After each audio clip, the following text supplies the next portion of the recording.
잠에서 깨어나서 휴대폰을 먼저 보게 돼.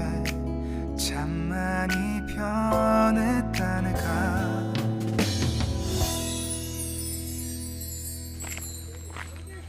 ಮಿತಾ ಫ್ಯಾಮಿಲಿಗೆ ನಿಮಗೆಲ್ಲರಿಗೂ ಸ್ವಾಗತ. ಇವಾಗ ಜಾನ್ ಮತ್ತು ನಾನು ಒಂದು ಫಂಕ್ಷನಿಗೆ ಹೊರಟಿದ್ದೇವೆ. ಇವಾಗ ಬೆಳಗ್ಗೆ 7:30 ಆಗ್ತಾ ಬಂತು. ಸ್ವಲ್ಪ ದೂರ ಹೋಗಲಿಕ್ಕಿದೆ, ಹಾಗಾಗಿ ಬೇಗನೆ ಹೊರಟಿದ್ದೇವೆ. ಇವಾಗ ಹೋಗಿ ಬರ್ತೇವೆ. ನೋಡೋಣ, ಸಾಧ್ಯ ಆದರೆ ವಿಡಿಯೋ ಮಾಡಿ ನಿಮ್ಮ ಜೊತೆಗೆ ಶೇರ್ ಮಾಡ್ತೇನೆ. ನನ್ನ ಚಾನಲನ್ನು ಫಸ್ಟ್ ಟೈಮ್ ನೋಡೋದಾದರೆ ಪ್ಲೀಸ್ ನನ್ನ ಚಾನಲ್ಗೆ ಸಬ್ಸ್ಕ್ರೈಬ್ ಮಾಡಿ, ಸಪೋರ್ಟ್ ಮಾಡಿ. ಜಾನ್ ಅವರ ಫ್ರೆಂಡ್ ಇದ್ದು ಎಂಗೇಜ್ಮೆಂಟ್ ಫಂಕ್ಷನ್ಗೆ ನಾವಿಲ್ಲಿ ನಾವು ಹೋಗ್ತಿರುವುದು ಬನಕಲ್ಗೆ. ತುಂಬಾ ದೂರ, ಘಟ್ಟ ಪ್ರದೇಶ. ಹಾಗಾಗಿ ಬೆಳಗ್ಗೆ ಇಲ್ಲಿ 7:30ಗೆ ಮನೆಯಿಂದ ಹೊರಟು 8 ಗಂಟೆಗೆ ಬಸ್ಸಲ್ಲಿ ನಾವಿವಾಗ ಹೋಗ್ತಾ ಇದ್ದೇವೆ. ಅವರು ಬಸ್ ಮಾಡಿದರು, ಹಾಗಾಗಿ ಅವರ ಬಸ್ಸಲ್ಲಿ ನಾವಿವಾಗ ಹೋಗ್ತಿರುವುದು. ಸ್ವಲ್ಪ ಹೊತ್ತು ವೆಯ್ಟ್ ಮಾಡಿದೆವು, ಜನರೆಲ್ಲ ಬರಲಿಕ್ಕಿದ್ರು.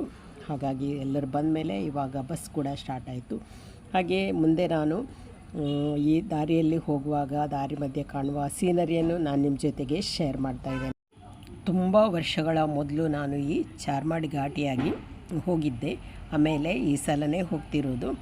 ಹಾಗಾಗಿ ನನಗೆ ಈ ವ್ಯೂವನ್ನು ನೋಡಲಿಕ್ಕೇ ತುಂಬ ಖುಷಿಯಾಯಿತು. ತುಂಬಾ ಸುಂದರವಾಗಿದೆ.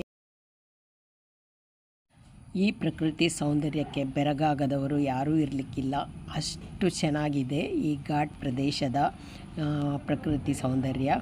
ನೋಡಿ, ಇವಾಗ ಇಲ್ಲಿ ಸ್ವಲ್ಪ ಅರಣ್ಯ ಎಲ್ಲ ಸ್ಟಾರ್ಟ್ ಆಯಿತು.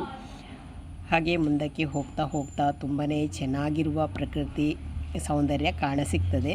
ಹಾಗೆಯೇ ನಾವು ಹೋಗುವಾಗ ಸ್ವಲ್ಪ ಮೋಡ ಇತ್ತು, ಅದೇ ರೀತಿ ತುಂಬಾ ಮಂಜು ಕೂಡ ಬಿದ್ದಿದ್ದ ಕಾರಣ ಘಾಟ್ ಪ್ರದೇಶದಲ್ಲಿ ನನಗೆ ಅಷ್ಟು ಚೆನ್ನಾಗಿ ರೆಕಾರ್ಡಿಂಗ್ ಮಾಡಲಿಕ್ಕಾಗಲಿಲ್ಲ. ಅಂದರೆ ಕ್ಲಿಯರಾಗಿ ಕಾಣಿಸ್ತಿರಲಿಲ್ಲ, ಅಷ್ಟು ಮಂಜು ಬಿದ್ದಿತ್ತು. ಅದೇ ರೀತಿ ಮೋಡ ಕೂಡ ಇತ್ತು. ಆದರೆ ವಾಪಸ್ ಬರುವಾಗ ಮಂಜು ಹೋಗಿ ಮಳೆ ಸ್ಟಾರ್ಟ್ ಆಗಿತ್ತು. ಆದರೆ ರೆಕಾರ್ಡಿಂಗ್ ಮಾಡಲಿಕ್ಕಂತೂ ಸೂಪರಾಗಿತ್ತು. ತುಂಬಾ ಚೆನ್ನಾಗಿ ವ್ಯೂ ರೆಕಾರ್ಡ್ ಆಗಿದೆ. ಅದನ್ನು ಮುಂದಕ್ಕೆ ನೋಡ್ತಾ ಹೋಗಿ. ಇವಾಗ ನಾವು ಹೋಗ್ತಾ ಇದ್ದೇವೆ.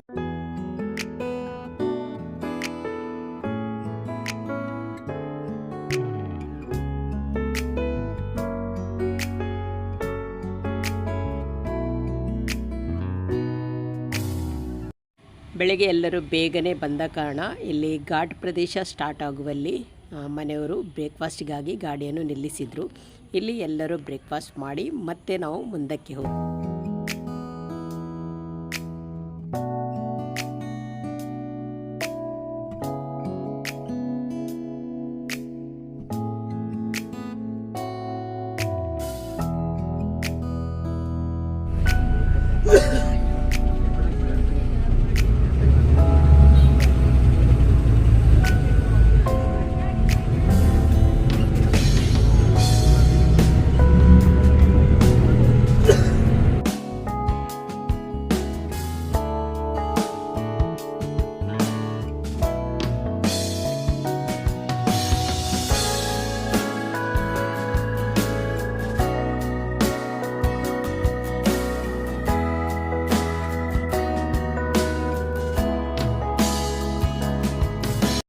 ನೋಡಿ, ಈ ಚಾರ್ಮಾಡ್ ಘಾಟಲ್ಲಿ ಬೆಳಗಿನ ಹೊತ್ತು ಹೇಗೆ ಕಾಣ್ತಾ ಇತ್ತು ನೋಡಿ. ಎಲ್ಲ ಕಡೆ ಹೊಗೆ ಅಷ್ಟು ಸೀನರಿ ಕ್ಲಿಯರಾಗಿ ಕಾಣ್ತಿಲ್ಲ ನೋಡಿ. ತುಂಬಾ ಮಂಜು ಬೀಳ್ತಾ ಇತ್ತು, ಹಾಗಾಗಿ ಈ ಥರ ಇದೆ ನೋಡಿ, ಕ್ಲಿಯರಾಗಿ ಏನಿಲ್ಲ.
ಘಾಟ್ ಪ್ರದೇಶ ಕಳೆದ ಮೇಲೆ ಇಲ್ಲಿ ನೋಡಿ ನಾವಿವಾಗ ಕೊಟ್ಟಿಗೆ ಹಾರಕ್ಕೆ ರೀಚ್ ಆದೆವು. ಇದು ಒಂದು ಸಮತಟ್ಟಾದ ಪ್ರದೇಶ. ತುಂಬಾ ಖುಷಿ ಆಯಿತು ನನಗೆ. ಅಷ್ಟು ಕೆಳಗಿಂದ ನಾವು ಇಷ್ಟು ಮೇಲ್ಗಡೆ ಬಂದ ಮೇಲೆ ಇಲ್ಲೊಂದು ಸಮತಟ್ಟಾದ ಪ್ರದೇಶ ಇದೆ.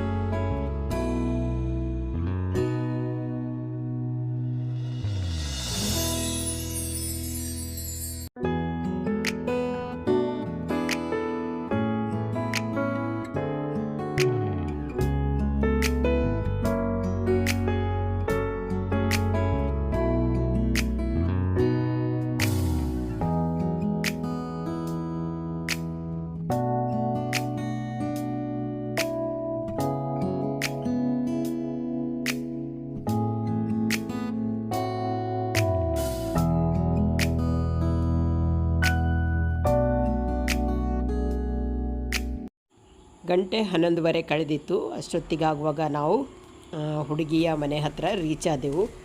ಬಸ್ ಸ್ವಲ್ಪ ಮೇಲ್ಗಡೆ ನಿಲ್ಲಿಸಿ ಅಲ್ಲಿಂದ ನಾವು ಇಲ್ಲಿ ನಡ್ಕೊಂಡು ಹೋಗ್ತಾಯಿದ್ದೆವು. ಬಸ್ ಕೆಳಗಡೆ ತನಕ ಹೋಗ್ತಿರಲಿಲ್ಲ. ಹಾಗಾಗಿ ಈ ಸುಂದರವಾದ ಕಾಫಿ ತೋಟದ ಮಧ್ಯೆ ನಾವಿವಾಗ ಹೋಗ್ತಾ ಇದ್ದೇವೆ.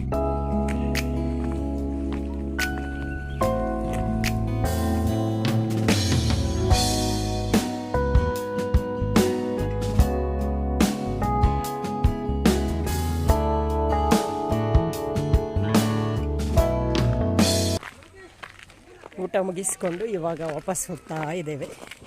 ಅದು ಘಟ್ಟ ತೋರಿಸಿ.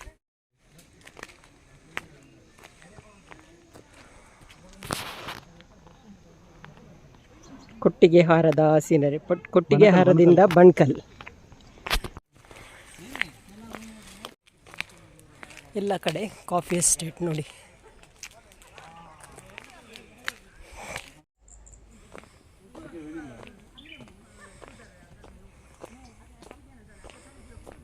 ಕಾಫಿ ಗಿಡ ನೋಡಿ. ಇವಾಗ ಕಾಫಿ ಆಗಿ ಎಲ್ಲ ತೆಗ್ದಾಗಿದೆ.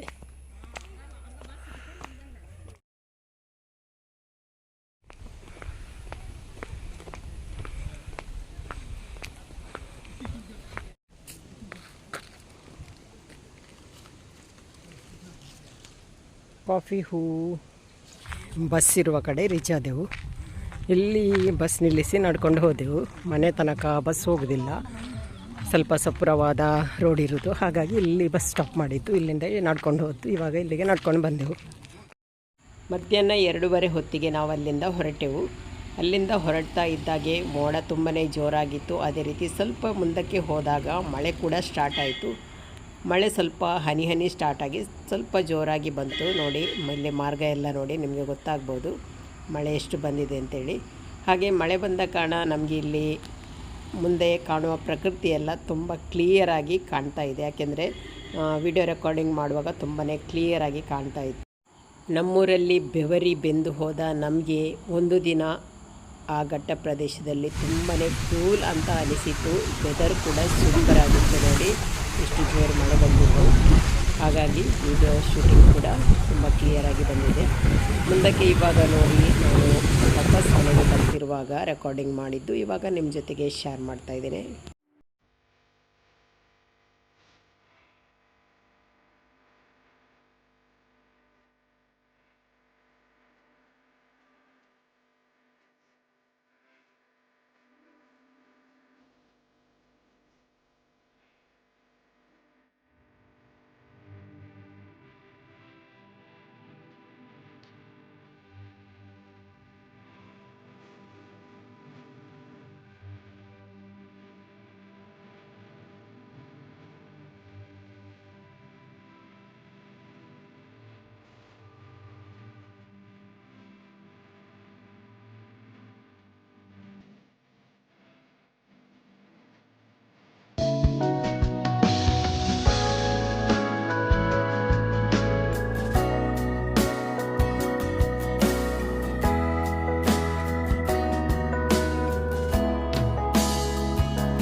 2:30ಗೆ ಅಲ್ಲಿಂದ ಹೊರಟವರು. ನಾವು ಮನೆಗೆ ರೀಚ್ ಆಗುವಾಗ 6 ಗಂಟೆ ಆಗಿತ್ತು. ಎಲ್ಲ ಕಡೆ ಮಳೆ ಸಿಕ್ಕಿತ್ತು ನಮಗೆ. ಹಾಗಾಗಿ 6 ಗಂಟೆಗೆ ಮನೆಗೆ ರೀಚ್ ಆದಮೇಲೆ ಅದೇ ದಿವಸ ಜಾನ್ ಅವರದ್ದು ಬರ್ಡೇ ಇತ್ತು. ಹಾಗಾಗಿ ಒಂದು ಕೇಕ್ ಕಟ್ಟಿಂಗ್ ಕೂಡ ನಾವು ಮಾಡಿದೆವು. Happy birthday to you. Happy birthday to you, dear Petra. Happy birthday to you. May the good God bless you. May the good God bless you. May the good God bless you and keep you. Happy birthday to you.